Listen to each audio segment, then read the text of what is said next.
All right, again, guys, Mike here in St. Louis, doing the intelligence gathering video. Going to be showing you as far as taking the photos, the digital photographs, and gathering the intelligence in a survival scenario or a tactical scenario. You're going to have probably using this Nikon P900. And an example I'm going to use is that structure, which in this case is a residence, brown building. And in this normal cases, this is going to be just a basic training video here, but and the only other thing I'm going to be doing normally in a real scenario is I'm going to have my face painted up, and I'm going to have this camera covered up, and I'm going to have netting over this. I don't have that all on me right now, so hopefully you appreciate that. There's actually a tornado watch here going on at the moment, so so I'm knocking these videos out. So I'm going to be set up here. I'm going to have my camera steadied up just like it's a rifle platform, and maybe on my knees. I'm going to be looking through and focusing on this building until I can get the perfect distance on things and get the focus. And then when I'm ready, getting these pictures. And these pictures I'm going to want, or again, if you're gathering intelligence, I'm going to be getting details. And so in this case, I can see that there is a brown building, basement with white walls. I've got a deck, a rear wooden deck. I see a central air unit. Looks like storage room under the deck. Some type of white lattice thing. Some chairs on the top of the back deck, entrance into the back of that residence. So again, this was in a survival scenario. I'm going to want to dictate any vehicles, any license plates, or like again, tactical, sniper mission, whatever. How many, maybe we'll just use the term bad guys, are people coming out of there, or if that's a drug house, we're watching it for law enforcement operations. But again, that's pushing over. That's probably like 225 or 250 yards there. So again, if someone was really trying, I could be back in here and camouflaged up a little better than this, but it's going to be real hard for them to see me. Again, black is not a color that's in nature, so this is going to be covered up in a real scenario. This is going to stand out to someone that's really looking. Now, if someone was looking with an optic, they could look over here, they could see me clear as day, but we're going with what's in most normal scenarios. If you're getting in and out, then that also is going to reduce you getting caught and the risk of some guy looking around, scanning around for you. I'm also going to be proned out here as well, and I'm going to be looking through this stuff. So I'm doing this to give you an idea how this looks and how this is going to work, but to also let you know that in a real world scenario, I'm going to go from, I'm not going to be sitting up like this. I'm going to be proned out, and this is going to take my profile already down from what I was to down to here. And then keep in mind, in the same time, I'm going to have this camera and I'm going to have gloves on. I'm going to have a green netting over this camera. There is no way someone's going to see me like this. Now, do not get complacent, and when you go to get out of here, make sure you have a pre-planned way out where you can move slowly and move at a snail's pace and sniper crawl away, or if it's to back out slowly over a hill and then get out of there. You do not want to be complacent or just lazy and then just going like this and going, okay, I'm done, and just standing up like some Sasquatch in the middle of the woods. So and again, while I'm here doing the surveillance or the intel gathering, it's going to be a combination of note-taking and actually doing surveillance.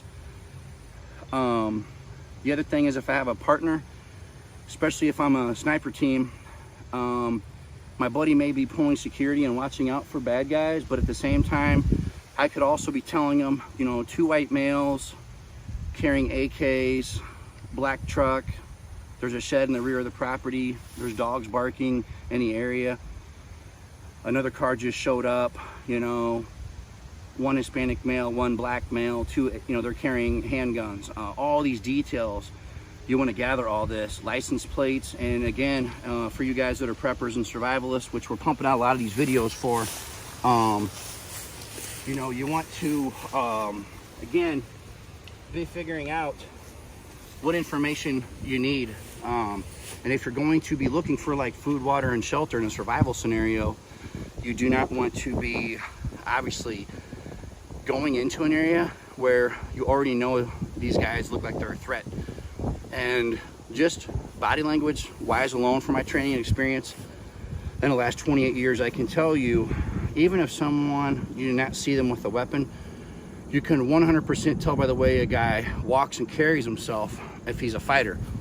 And guys usually kind of strut around, have their chest out, and they're the brawler type, walking around with their fist all doubled up and have this, you know, frown on their face, and it's just trying to look all intimidating. But if you see people that have those personalities and walk and talk and carry themselves that way, you know, you got to also think then the guy probably has weapons somewhere. So if you're sitting here and you're doing surveillance before going into an area, you really need to spend your time watching that area first. And also, one thing I skipped past but is also important, and you hunters are already aware of this, is when you're first entering an area and infiltrating, whether it's, you know, dusk, dawn, middle of the night, whatever, you also want to,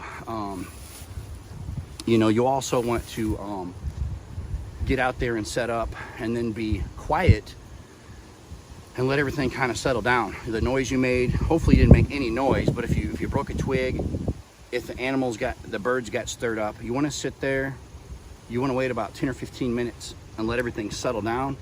You want to take in also the noise, the surrounding, anything around you going on in that environment. And then once you feel comfortable, then begin doing your intel gathering and reconnaissance. And this is something, you know, taking my investigations experience as well, you know, something that would be fun to teach guys. Because I mean, just because a guy's in a SWAT team, or just because guys are doing whatever, they're not always real good at this. Being stealthful and sneaking around or counter drug missions or whatever.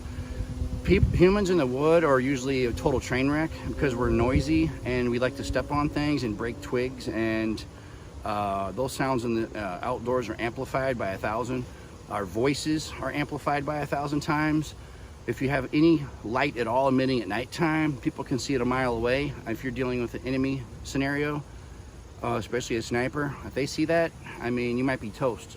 It's like in Vietnam, they talked about guys smoking cigarettes, and that orange light when they would puff the cigarette, people could just aim at that and take a shot at you, pot shot. So, and if they're aiming small, then they're gonna miss small. So if they're aiming at a cigarette, lit, and they miss, they're probably still gonna hit you in the head.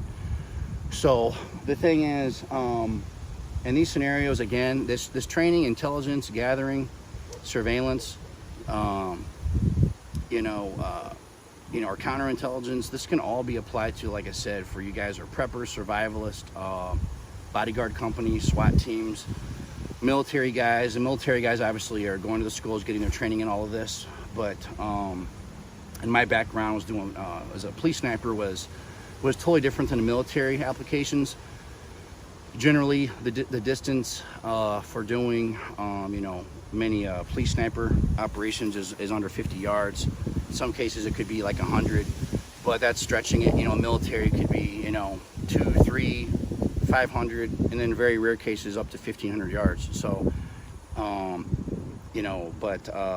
again, this video is just a combination to help some people think outside of the box and understand the planning, the mission planning when you're trying to watch somebody is very risky. And unfortunately, a lot of those mistakes, you just cannot afford to make them, because you might get caught, killed, captured, tortured, arrested, whatever.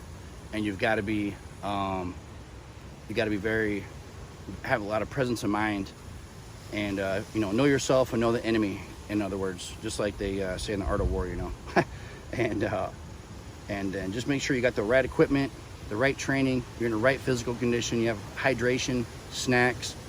If it's in a dangerous scenario, maybe weapons. If you're a hunter and you're just out scouting for places to hunt, or before the season, you can apply all these same things. Being stealthful, looking for trails, here, you know, right here in front of me.